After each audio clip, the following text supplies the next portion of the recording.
I still remember the morning I lost my job. It was a normal day, or so I thought. I got up early, got dressed, and left for the factory. My wife kissed me goodbye, and our children were still asleep. I had no idea that my life was about to change forever. At the factory gate, the manager was already waiting. He held a paper in his hand. He looked nervous. He gave me the letter without saying much. I had been fired. No warning, no reason. Just like that, I was jobless. I walked home slowly. I could barely lift my feet. My hands were shaking. I felt ashamed. I felt like a failure. When I entered the house, my wife was making breakfast. She saw my face. I didn't need to say anything. She saw the letter in my hand and understood. But she didn't get angry. She didn't cry. She just held my hand and said, "We'll be okay. We'll face this together." Those next few months were the hardest days of my life. We had very little food. Some days we only ate once. Our kids were too young to understand, but they were always hungry. They asked for things, milk, fruit, even candy. But we had nothing extra. My heart broke every time I had to say no. At night, I lay in bed staring at the ceiling. I asked myself, what kind of father am I if I can't feed my own children? But my wife never gave up on me. She stayed strong when I was weak. She started sewing clothes for neighbors to earn a little money. She worked during the day and stayed up late into the night, stitching under a small lamp. She believed we could survive. And because of her, I started believing again too. One day I decided I had to do something.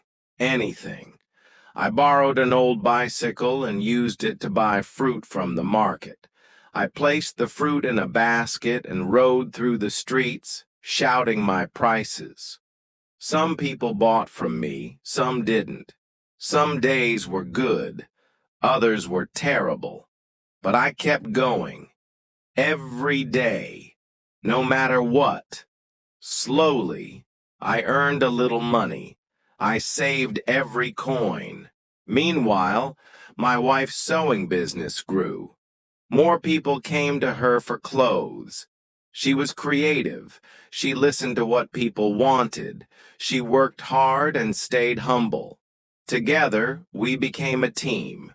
We used what little we had and made it work. After a year, I saved enough to buy a small cart for my fruit. I no longer needed the bicycle. With the cart, I could carry more. More fruit meant more sales. More sales meant more money. After 2 years, I had a proper fruit stall at the corner of a busy street. People knew me. They trusted me. They said I was honest and kind. That meant everything to me. At the same time, my wife opened a small room in our home as her workshop. She started training other women in our area. She taught them how to sew and earn for themselves. We weren't just rising, we were lifting others too. After 5 years, our lives had changed completely. We moved into our own home. It was small, but it was ours. We had electricity, clean water, and a kitchen full of food. Our children had uniforms, school bags, and dreams. We even bought a used car. For the first time, I felt like I was giving my family the life they deserved. Now people look at us and say, "You are so lucky, you are rich." But they don't know our full story. They don't know the nights we went to bed hungry. They don't know how we cried in silence. They don't know the pain we hid behind our smiles. They only see the success. They don't see the struggle. And that's why I tell this story. Because I know someone out there is going through what I went through. Maybe you've lost your job. Maybe your kids are hungry. Maybe you feel like giving up. Please don't. Don't stop trying. Don't stop believing. It will not be easy. But if you work hard, stay honest, and hold your family close, things will change. Maybe not today, maybe not tomorrow, but someday they will. Now when I wake up, I still rise early, even though I don't have to. I walk outside and feel the wind.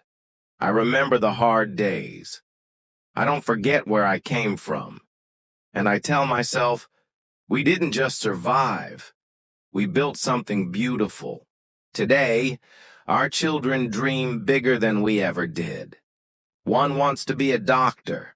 One wants to build homes for the poor. Our youngest? She says she wants to open a fruit shop like mine, but with air conditioning.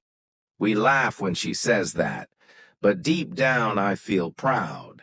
Proud that our past didn't break us. It built us. So if you are listening to this and your life feels dark, hold on. Your morning will come. Keep walking through the night. Because behind every storm, there is sunlight. Behind every fall, there is a chance to rise again. I was poor. I was broken. But I didn't give up. I worked hard. I stayed kind. I believed in my family.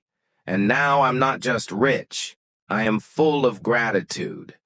And I believe that one day you will be too.